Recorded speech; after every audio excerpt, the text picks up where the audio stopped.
I don't know why I get so surprised every time I turn the phone around. My face is right there. I'm like, ooh. No, where's the other thing? Once upon a time I had a whole setup and I wanted to vlog before somebody woke up.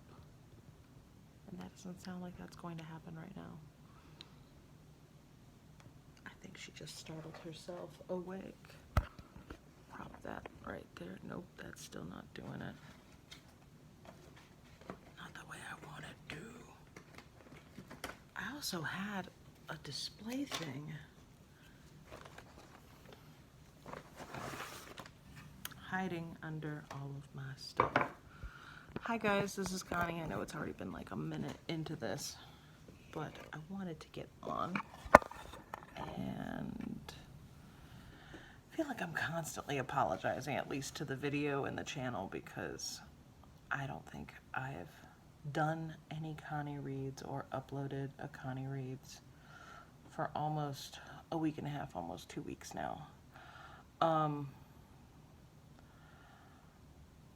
My excuse is that I've been really busy. I wish I had a better excuse. I wish I could explain more, but some of the things that are going on are really not my story to share. But I have been participating in somebody's mental recovery. That sounds a lot more graceful than what it feels like. I don't know about you, but the general impression that I've been getting this year, now that it's 2020, is that winter kind of stinks.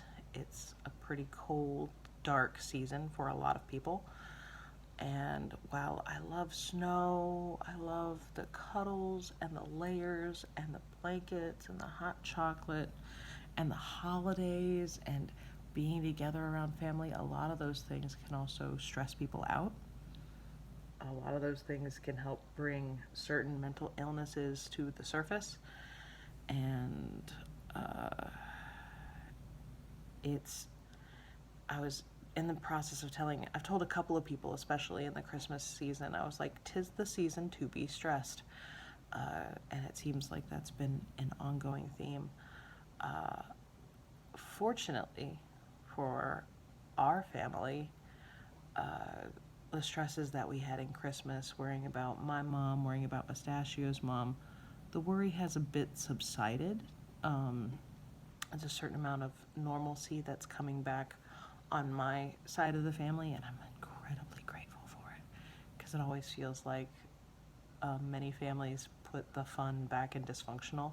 So it's nice to see things starting to like level out and function, which is great. Mustachio's family always felt a lot more stable than mine, which is without a doubt true and not just my opinion. But it's kind of that low key. There are things happen. You know, there's some things that just people keep quiet about, and I don't know how to be quiet about a lot of things. And it looks gloomy and rainy, and I was gonna say I haven't been sleeping that well, but there's been a legitimate reason for that, and the legitimate reason is I've been called upon to take on a few more responsibilities than I'm normally used to. I'm currently helping alongside I'm surprised because it's not the support system I anticipated being a part of, but it's something that I can't deny. I'm incredibly impressed with that there's a religious organization that a friend of mine has become a part of that is incredibly and impressively organized. And when she needed help, when she was able to call for help, I see it, I know you saw it too. Squirrel. When she needed support, they stepped up. And I will never be able to deny that. And it makes me a little sad as a follower of Jesus Christ, because I'm biased, I like my church. I've had an incredible experience in my church. I've had some bad experiences in my church, but that's what happens when you're part of a family of believers and you're part of a church. There are going to be good times and bad times. And trying to distract myself by fumbling with papers, making lots of noise that doesn't need to be here. Oh, I have to remember that marker, because I get crafty sometimes, and it gets me really sad when I can't be crafty, but crafts are great for toddlers, although they are a pain to clean up. And one of these. So that's baby bears and my hand outlines. Ooh, those are notes that I'm eventually going to start writing about. I'm obsessed with her handprints because I know in this case it'll be a blink of an eye, but I know she's gonna be growing out of these marks, and I think I hear them coming down.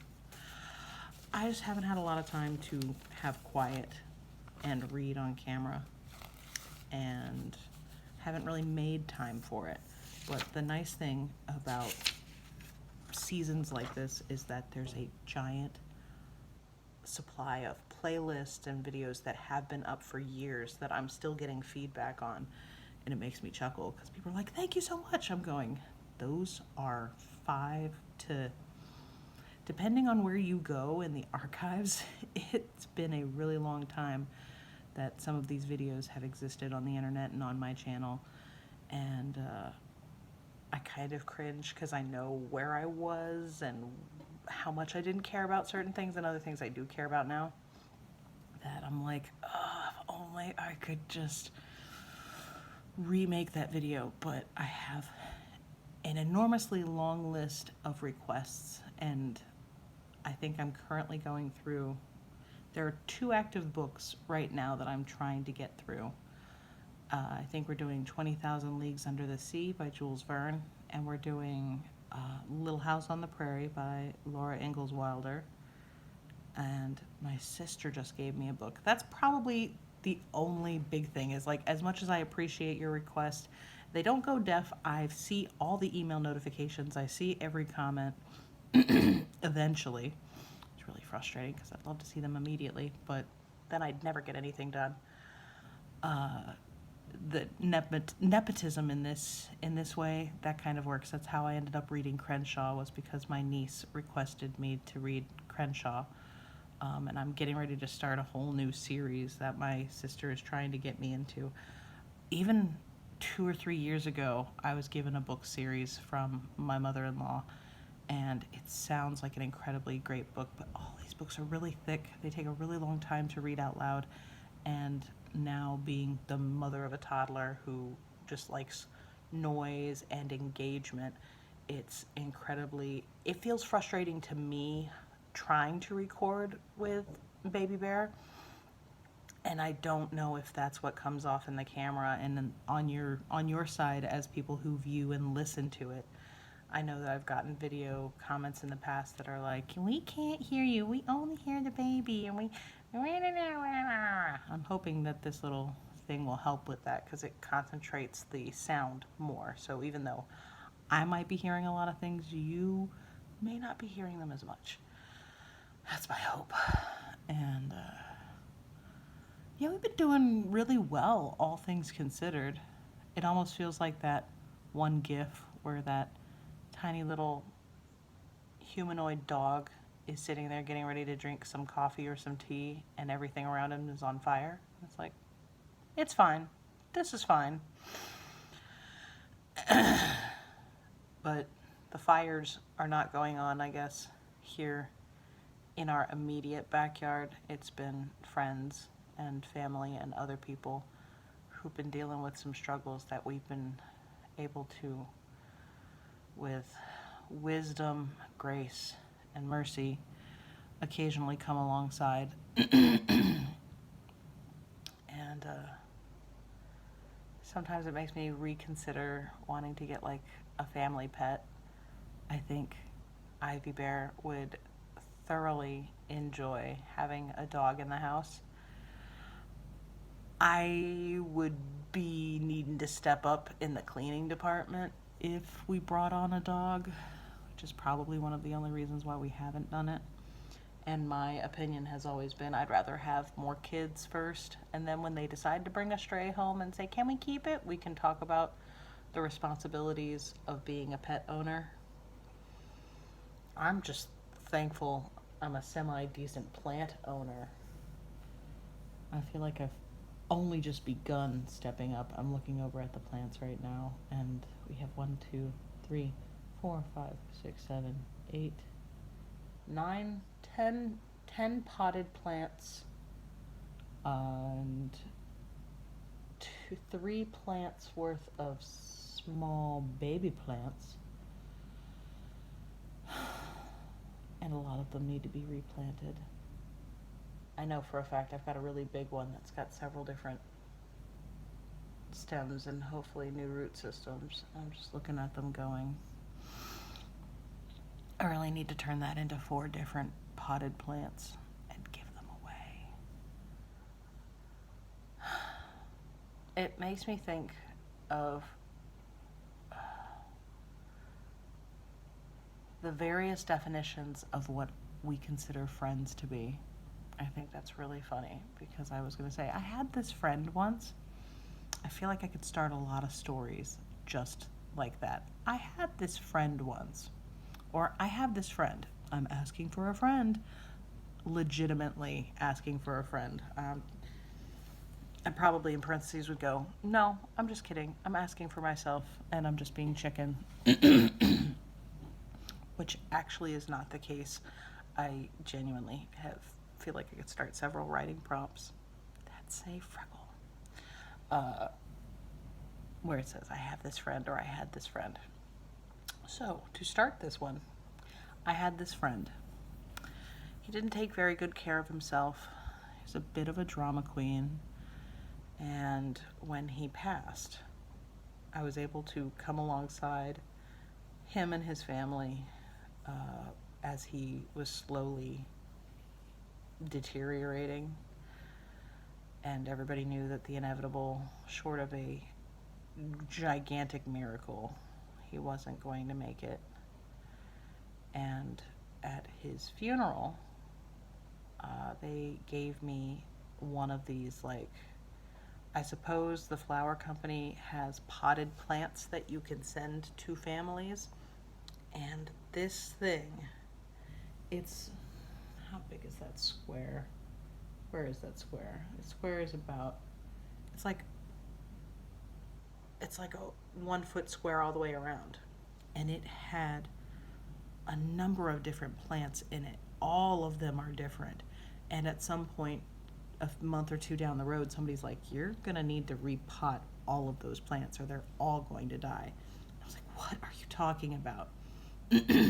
And from that one plant, 1, 2, 3, 4, 5 of my current surviving potted plants came from that one gift. So part of me almost feels like I'm like keeping his memory alive, or I'm honoring his family by keeping these plants alive. But I also think it's really funny that seems to have happened with all of these except 2 plants. Out of the 10 potted plants, there are 2. One was a gift from bus students, and thank God it's still alive after a decade of torment. And the other one I bought for myself last year because I needed more potted plants in my life. Excuse me. But I think it's amazing how plants have such a longevity even when we don't. And that this plant is still going to just keep living on. Of course, now one of the other 2 plants that were gifted to us are from Mustachio's grandmother who just passed, and we were able to give little saplings of that away as gifts. I feel like that's going to be the constant theme. Like, here, have an everlasting plant. I still don't actually know the name of what this plant is, and it's incredibly frustrating to me. I don't want to become a plant specialist because that's just not something I'm intending to do. But I would love to know what the name of this plant is, because it multiplies. It grows like bamboo in some cases. It feels similar to growth exponentialism as bamboo or peppermint or spearmint, one of those two mints.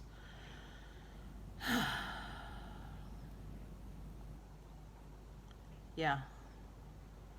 So there's that friend story. There's another friend story that she's currently walking through right now, and the support system that she's a part of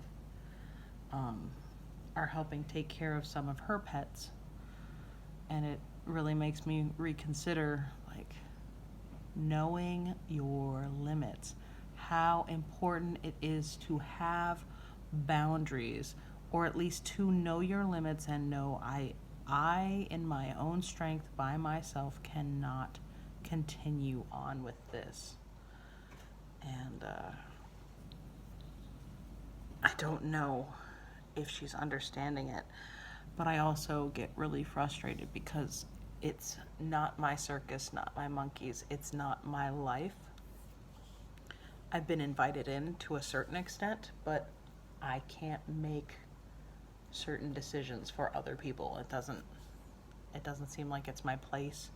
And I also feel like I don't have all the variables. There's only so much that people share with you. They don't share everything. If dealing with feelings like I feel like I'm being lied to, or that omission is occurring, and that's almost as bad as lying in some cases, which is really frustrating. Because I can offer my opinion until I have no more opinions, but there's no point in it if you're not going to seriously consider, or if there doesn't seem to be a point in offering those opinions if you don't think somebody is seriously going to consider what you're saying, or even just acknowledge that, yes, you might have a point. I don't need to be right. I just need you to see. I need you to see where everything is, where your life is. Is this the life you really want to live? And that's a question that I've even had to ask for myself. And my relationship to various things in my life. I struggle with food. I am overweight. And it has I've started to notice physical repercussions of that. And this is not going to be one of those videos about body positivity.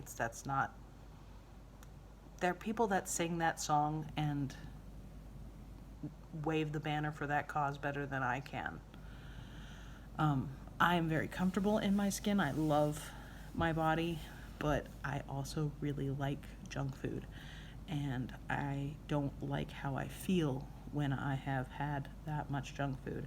And I've noticed changing some of my eating habits, like not eating some of the white breads and pastas and rice, and starting to incorporate some more vegetables and healthier, cleaner alternatives. I just feel better. And I have been seeing some of the weight drop, so I'm like, yay, it does work. I knew it would work, but it's taking a really long time, and I'm being impatient. And it's funny because I'm like, I want to see results now. I want to see change now, but it didn't happen overnight. The problems didn't ultimately come overnight, and they're not going to get solved overnight. And it's just more frustration. But I know that it's going to be okay. I know that I'm not alone in my struggle, and I have encouragement and support from lots of people that I know, love, and trust. And makes me really appreciative of, even when days feel like they're bad, I know they're not that bad, and I know that they can continue to get better because I can make choices that make them better days. She's awake, and this is 20 minutes long. So if you got through my ramblings, congratulations. Thank you for watching. Feel free to leave a comment, and it could just be like a flower emoji, or me too, or thank you, or boo, or